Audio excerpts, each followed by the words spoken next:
Nous allons maintenant revenir sur les principales notions qui ont été abordées dans cette section. Il s'agissait de poser des questions pour obtenir des informations. En français, pour poser une question, on utilise la phrase interrogative. Il existe 3 formes de phrases interrogatives. La phrase avec intonation, l'enfant dort, la question avec est-ce que l'enfant dort, la question avec inversion du sujet, l'enfant dort-il? Une phrase à la forme interrogative est une question. On peut commencer par la structure. Est-ce que? L'adjectif interrogatif quel? Le pronom interrogatif qui, que ou quoi? Un adverbe interrogatif quand, combien, où?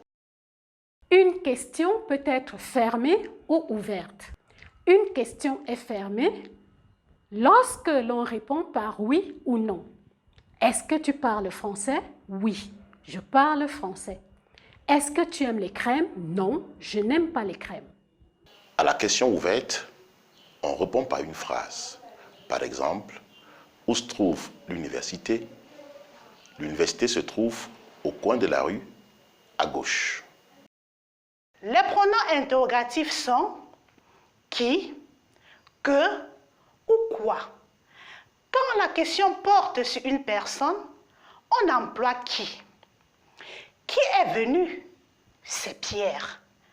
Quand la question porte sur une chose, on emploie que. Que manges-tu? Je mange une banane. On emploie le pronom quoi quand la question porte sur une chose. Le verbe fonctionne alors avec une préposition. De quoi parles-tu? Je parle de mon anniversaire. Il existe en français plusieurs adverbes interrogatifs. Où, quand, combien, comment, pourquoi. On emploie où pour interroger sur le lieu. Où vas-tu? Je vais à l'école. On emploie quand pour interroger le moment. Quand est-ce que tu rentres? Je rentre demain matin. L'interrogation avec combien sert à demander des informations sur la quantité. Combien coûte ce livre? Ce livre coûte 2000 francs. On emploie comment pour se renseigner sur la manière. Comment as-tu fait pour arriver si vite? J'ai pris une course. Pourquoi? Interroge la cause. Pourquoi es-tu en retard? Je suis en retard parce qu'il y avait des embouteillages.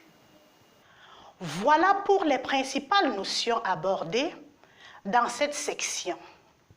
Nous vous invitons à consulter les ressources complémentaires qui traitent de la grammaire, de la conjugaison, du vocabulaire et du lexique. À bientôt.